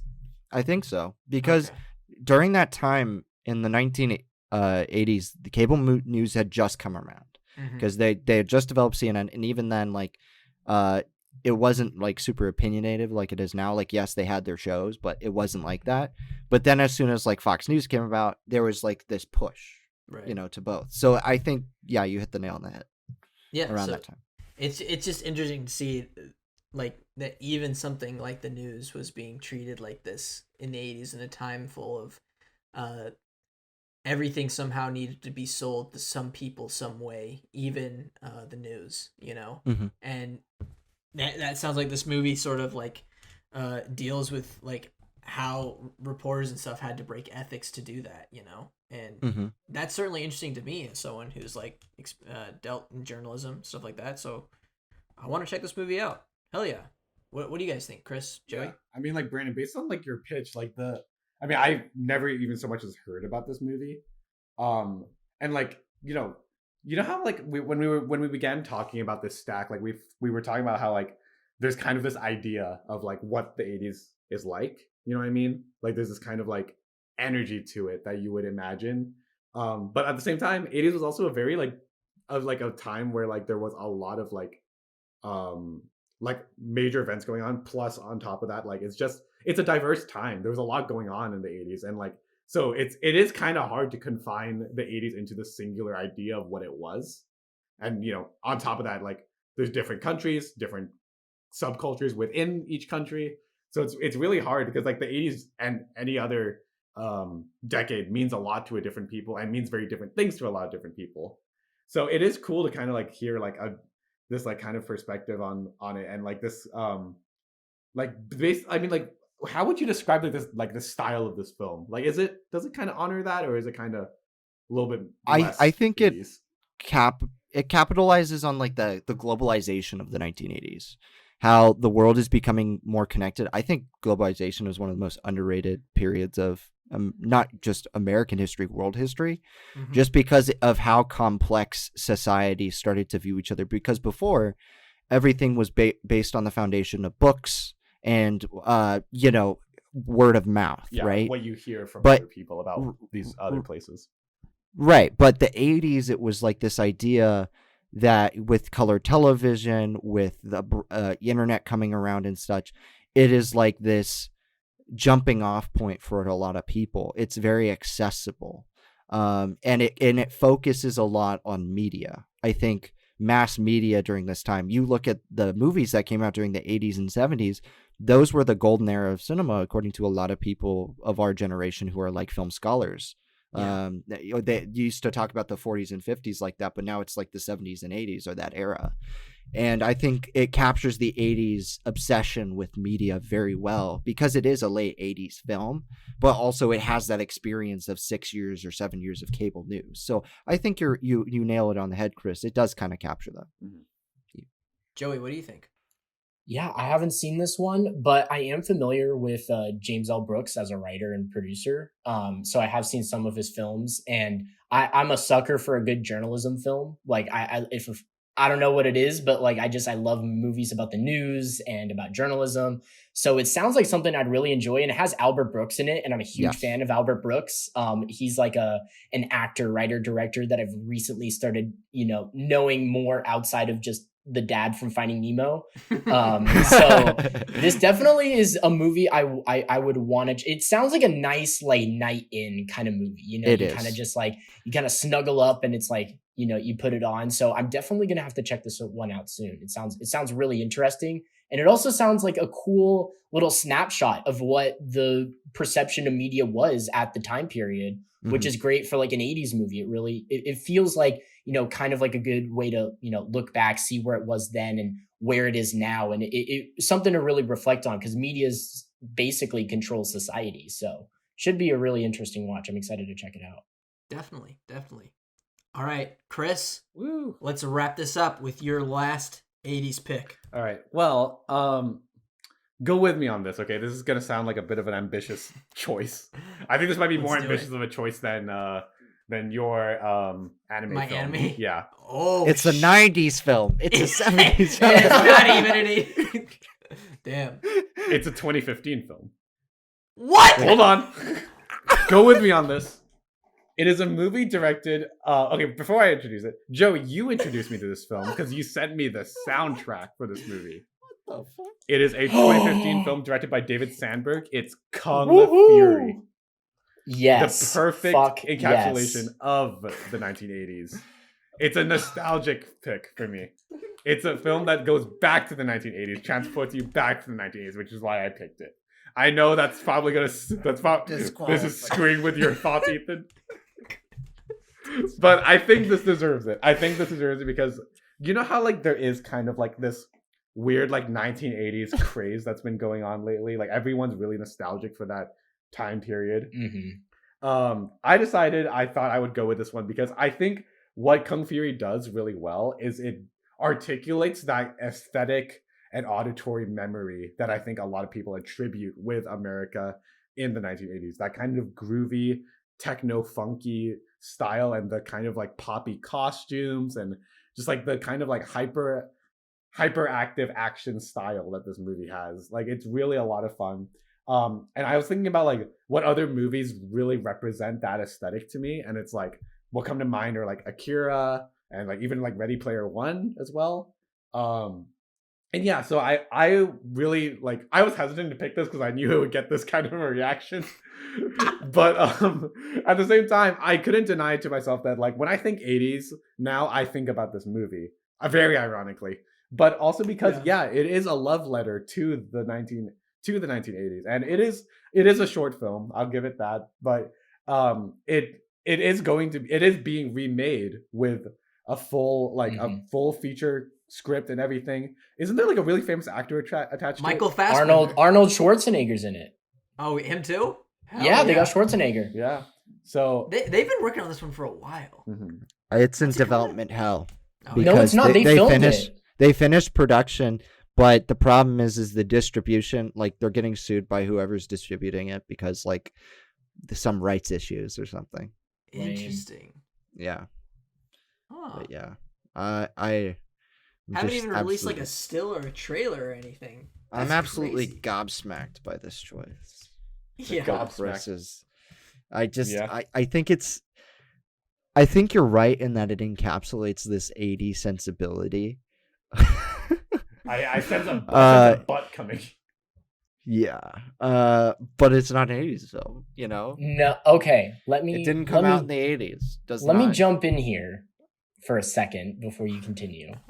And just say I 100% fully support this pick. This is 80s You can movies. do that. This is 80s movies. We never specified these are movies made in the 80s. These are just 80s movies. And Kung Fury is literally by design structured to be an 80s movie by everything, by the VHS aesthetic, by the cheesy spec. Chris honestly put it best, where really it kind of just takes what, if you took a survey of like everybody of what they thought an 80s movie would look like, it would be Kung Fury. That's really what it is. It's a love letter and a tribute, a parody, all in one of what an 80s movie is. And I am so happy this movie's brought up. I'm so excited for the feature. I hope it finds a way to get released. It's honestly one of my favorite short films of all time. I think it's secretly genius. I think it's more than just a silly short film. I'm not disagreeing. It is genius, and also the music slaps. Yeah. Like the music is phenomenal. So no, Chris, I think this is a great pick, and you said it beautifully. Thank you. I think it plays upon 80s nostalgia in a good and bad way. It's almost like self-indulgent in a way, and that's just my perspective on it. Like I don't not enjoy it. I really like the movie. But I think that it's self-reflexive, but it only is self-reflexive because it has 30, 40 years past the time, because it came out in like 2015. 30, 40 years past the 80s to comment on it. If an 80s film commented on itself in the 80s, I think it's ahead of its time. Here it's like played out a little bit, but it's good. Chris, I love that you're really pushing the boundaries of what we can pick on this show. A couple episodes ago, you picked the whole ass mini-series. Planet Blue. Planet Blue, Planet 2. And now you're picking Kung Fury. This is insane. I this movie's fantastic. This short film. I love Ackerman and Triceratops. Yes. It's just like it's kind of like what we talked about with RoboCop, where like it tries to capture sort of the ridiculousness of 80s, you know. But while I don't think it has that sort of commentary, I just think this is more of like a celebration and, like you said, a parody. You know what? Fuck it. I'll allow this. I'll allow this because the only thing to indicate that it's not an 80s movie is literally its release date. You know? Yeah. I mean, very true. From the way it looks, I mean, I bet there's a lot of computer graphic, like CGI in this movie, but that whatever. It looks dated. The so Triceratops? You know, it looks bad, so it looks like it was made in the 80s, which is what most CGI in the 80s, like that early stuff, looked like. Wild pick, Chris. Oh my god. what a way to end off this all of our picks. All right. You're well, you're welcome. All right. So before we get down to, oh my god, this is gonna be fucking tough. No, Brandon. No. Yeah, Brandon already knows what we're gonna pick. But before we hear Brandon's pitch, because apparently it's gonna be the easiest thing ever, let's just run down all of our picks one last time just to refresh everyone. So Joey, you want to kick us off with your stack? Yeah. So my stack includes Fast Times at Ridgemont High, Ferris Bueller's Day Off, and then Friday the 13th 6, Jason Lives. Hell yeah. And my stack is RoboCop, Urusei Yatsura 4, Lum the Forever, everyone's favorite, the most iconic, and After Hours. Brandon? I have E.T., Time Bandits, and Broadcast News. Chris? And my films were Police Story, Bill and Ted's Excellent Adventure, and Kung Fury. All right. Before we get this down, I'm going to personally say I think there are two films on this list that are must-haves for our final stack. The first one is Ferris Bueller. I think that's a must-have. That's the one I would, of the three that I have, that's the one I would push and nominate to be in the final stack. So the second one might be a surprise. But remember, this is a show about recommending movies to watch. I'm going to pick Police Story. As I think that is a must-have 80s flick. We got the action in there. I looked through some stills. It looks like an 80s movie, and it's one I've never seen before, and I really want to watch. And I think that should be included in our stack. What do you guys think? I support that fully. It'd be a breath of fresh air to have an international film in there as well. So yes, I actually really support that. Brandon, let me tell you. Yeah, I agree with one of those picks. Which one is Brandon it? hates Chinese people. What? I'm kidding. I didn't even say. I'm kidding. I didn't even say the movie. I didn't even say the movie. I I was gonna say Police Story. I don't want Ferris Bueller on here. I want Fast Times on here. Fast Times is such a better. Fast Times is such a better depiction of what it means to be a teenager, and I think as like an '80s film, it plays into the comedy and dramatic elements, whereas Ferris Bueller plays more heavily into the comedic elements. When I said that, I saw Brandon's career flash before his eyes. It's like the Jimmy Fallon moment when RuPaul called them out.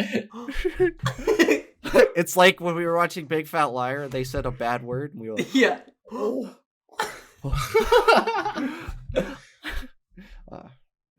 I would prefer Fast Times and Police Story, action and comedy, and I want to go for some genre flavor because we talked about how important genre films were.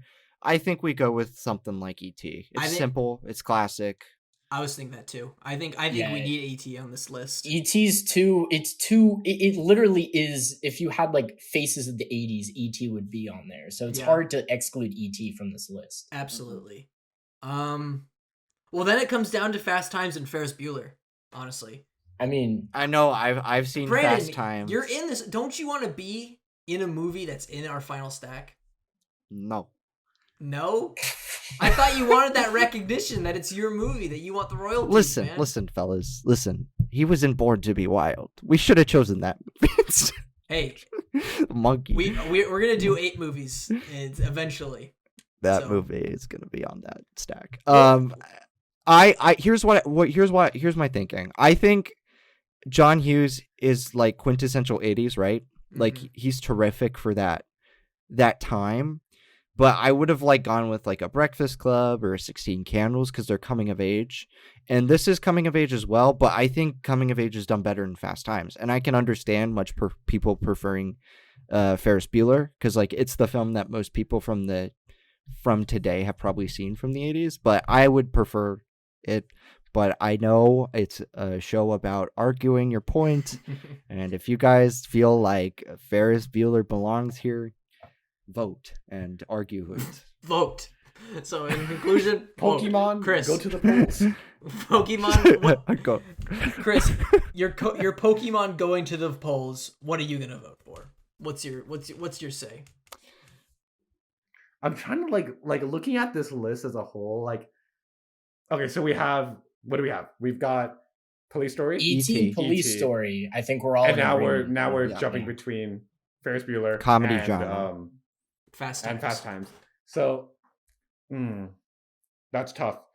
I think this pick is the one that is meant to encapsulate that classic 1980s look. You know what I mean? That kind of Breakfast Club kind of feeling. But the thing is, I haven't seen Fast Times. I feel like I'm not in a position to argue. Because I don't know what... it looks very... Wow, my voice really just cracked like that. It looks very 1980s, but so does Ferris, so it's really hard. Well, let's leave it to the dude who pitched it, Joey. Yeah. Man, I was hoping you guys would decide amongst yourselves because both of these are my picks, and I can make an argument for either one of these being on this list. I love both of them. Both of them are 5-star movies for me. But if I had to go with one, like if I'm imagining it's more than just us, I would have to go with Ferris because it's the guaranteed crowd pleaser. Like, Brandon, even if you have your qualms with it, you can't say that if you're with a bunch of friends and you're watching Ferris Bueller, that you're not going to have a fun time. I actually can. But that's besides the point. So I think my final vote is, I think Ferris Bueller, I feel like the people listening would get mad if Ferris Bueller's not on this list. So I'm going to put my vote in and say Ferris Bueller. Well, they're canceled then. Brandon. No, I'm just kidding. But Fast Times at Ridgemont High is a great movie too, and you should all check it out as well. There you go. As a person who's getting shut out this episode, I got to say Ferris Bueller. You're getting canceled? No, I'm getting shut out because I'm not getting my picks on the final Same stack. thing. Same difference. If you lose stack, you get canceled. That's it. Give me your Twitter password. I'm changing it. All right. Well, so we have our picks. How do you say we order this? I would say Ferris Bueller, Police Story, and I think we end with E.T. You gotta end with E.T. E.T.'s such a gut punch ending. Like you gotta end with that. You gotta end with the emotional climax. So I agree with that. And yeah, I think you start off with fun. Start off with Ferris Bueller, get everybody in a good mood, get everybody pumped with Police Story and all the crazy stunts and awesome action scenes, and then end with like just an emotional, wondrous journey with E.T. I think that's a good order, unless Brandon or Chris disagrees. Boys, I'm here for it. I agree. All right. Well, then in that case, let us run down Stack's official quintessential movies of the 1980s final stack. Starting with Joey, please introduce our first film. So to start the film off on a really fun-loving note, just something to have a good time with and laugh and just enjoy life. It is the classic 1986 John Hughes comedy, Ferris Bueller's Day Off. Chris, and our second film? And our second film is a classic Hong Kong film from 1985, directed by none other than the man, myth, legend himself, Jackie Chan. It is Police Story, an incredible film with just the most insane stunts and commitment to the craft that you could ever ask for. It's probably one of the greatest formalist action films I've ever seen. And to wrap it up, Brandon. I love Star Trek. What? It kind of sounds like it, to be honest. But our last film is E.T., a excellent science fiction film about friendship, about family, and about really connecting and going to outer space. You don't go to outer space. They don't go to outer space. They do not go to at outer the space. end. What are you talking about? Not the E.T. does. Not Yeah, Elliot. I can't believe He goes to space. All right, can we end the episode with me yelling? Have you seen E.T., Brandon? I have. What this whole time you picked the faking movie. it? About going to outer space. They don't. The whole point is it's an alien on The Earth. movie ends when they leave the... Listen. They went to outer space at the end. It counts. That's why I said it. You guys are pathetic. Oh, jeez. None of this movie is about going to outer space.